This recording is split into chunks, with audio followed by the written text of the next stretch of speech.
네, 저희는 정치검찰 사건조작 특별대책단 단원들입니다.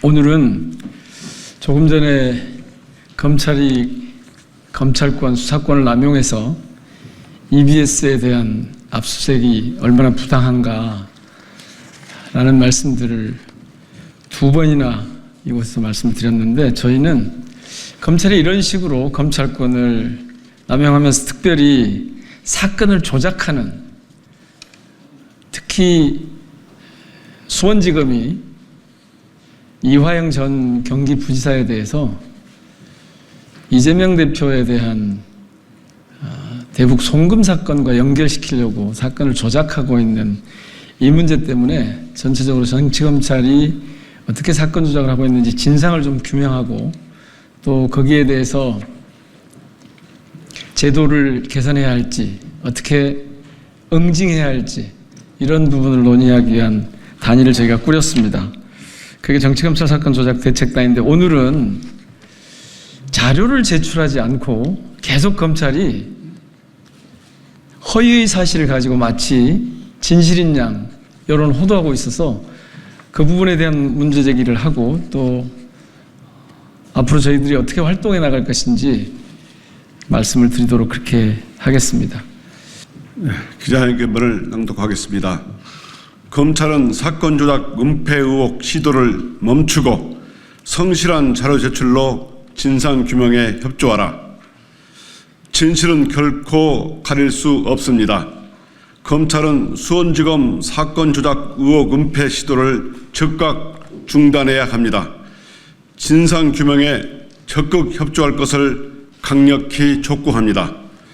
검찰은 이화영 전 경기부지사에 대한 불법 회유와 협박이 전혀 사실무근이라고 주장합니다. 지금껏 선택적으로 자료를 공개하면서 사건을 숨기기에 급급한 모습입니다. 이 전 지사는 검찰은 물론 검찰 출신 변호사에게서도 진술 조작을 제안받았다고 밝혔습니다. 수원지검 박상용 검사가 고등검사장 출신 변호사를 통해 회유를 시도했고 적겸 등 몇 차례 만남을 가졌다는 것입니다. 검찰은 이에 대하여 사실이 아니다라고 해명했습니다. 해당 변호사와 이전 부지사 접견은 2022년 11월 3일 이루어졌고 쌍방울 김성태 회장 입국 이전이라는 설명입니다.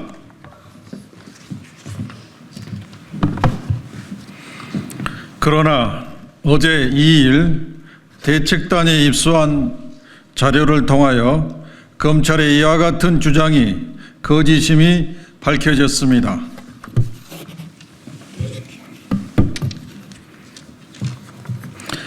대책단이 입수한 이전 부지사 변호인 접견 기록에 따르면 조모 변호사는 2022년 11월 3일뿐만 아니라 두 차례나 더 이전 부지사와 만났습니다. 더욱이 접견 시점조차도 쌍방울 김성태 회장의 귀국 이전이 아닌 이후로 확인됐습니다. 조모 변호사는 이전 부지사를 2023년 6월 19일 18분, 6월 29일에는 1시간이 넘는 시간 동안 접견했습니다.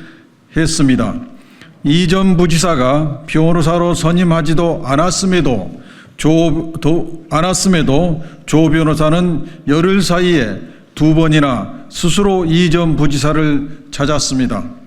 우리는 바로 이 시점에 이화영 전 부지사의 당시 경기도지사였던 이재명 대표에게 쌍방울 그룹 방북비용 대납 사실을 보고했다는 진술이 나온 점에 주목합니다. 더욱이 조 변호사는 쌍방울 김 회장의 법률 조력자입니다. 검찰에 묻습니다. 검찰은 왜 조모 변호사가 김성태 전 회장의 귀국 이후 두 차례나 더 이전 부지사와 만났다는 사실을 숨겼습니까? 또한 박상용 검사가 조모 변호사에게 이전 부지사를 찾아가도록 한 것이 사실인지 밝혀야 합니다. 사실이라면 그것만으로 변호사법 제37조 위반에 해당하는 중대한 범죄를 검찰이 스스로 자행한 것입니다. 나아가 조모 변호사를 통해 이재명 대표에 관한 허위 진술을 회유했다면 박 검사는 형법 제155조에 따라 10년 이하 징역에 처해지는 모해 목적 증거 위조죄를 저지른 것입니다. 굳이 녹취도 되지 않는 변호인 접견이란 꼼수까지 썼다는 의혹 이외에도 검사실로 이 전 부지사를 몇 차례나 따로 불러냈는지도 밝혀야 합니다. 대책단은 요구합니다. 검찰이 떳떳하다면 자료 제출 요구에 성실히 응하길 바랍니다. 이미 4월 27일에 요구한 김성태, 방용철, 이화영의 출정 기록 및 변호인 접견 기록, 수원지검 출입자 명단, 조사 횟수 등 13개의 13개의 자료를 제출해야 합니다. 진실규명을 위한 기초자료인데 아직 단 한 건도 제출되지 않았습니다. 따로 생산할 필요 없는 검찰과 법무부 보유 자료입니다. 절대 제출하기 어렵지 않습니다. 대책단의 활동 목표는 명확합니다. 어떤 추정이나 주장이 아닌 오직 자료와 증거로 판단하겠습니다. 이를 기반으로 사건의 진실을 규명하고 책임을 묻겠습니다. 법무부와 검찰에 경고합니다. 끝까지 자료 제출을 거부하면서 진상규명을 방해한다면 좌시하지 않겠습니다. 대책단은 물론 더불어민주당 당 차원에서 특단의 조치를 취하겠습니다. 자료 확보를 위한 기관 방문은 물론 상임위 현안 보고 등 모든 방안을 강구하겠습니다. 제21대 국회 개원과 동시에 특검 도입도 검토할 것입니다. 만약 특검이 도입된다면 단호하게 사건 조작의 뿌리까지 파헤칠 것입니다. 수사 대상에 검찰의 진술 조작 의혹에 가담한 김성태 전 쌍방울 회장의 주가 조작 의혹은 물론 검찰과의 뒷거래 의혹까지 포함시키겠습니다. 다시 한번 강조합니다. 법무부와 검찰은 국회의 자료 제출 요구에 성실히 응해야 합니다. 주권자 국민의 뜻은 확실합니다. 제1야당 대표를 상대로 한 정치검찰의 사건 조작 의혹은 명명백백하게 밝혀져야 합니다. 감히 그 목소리를 거스르지 말아야 합니다. 우리 대책단이 앞장서겠습니다. 관심과 성원을 부탁드립니다. 감사합니다.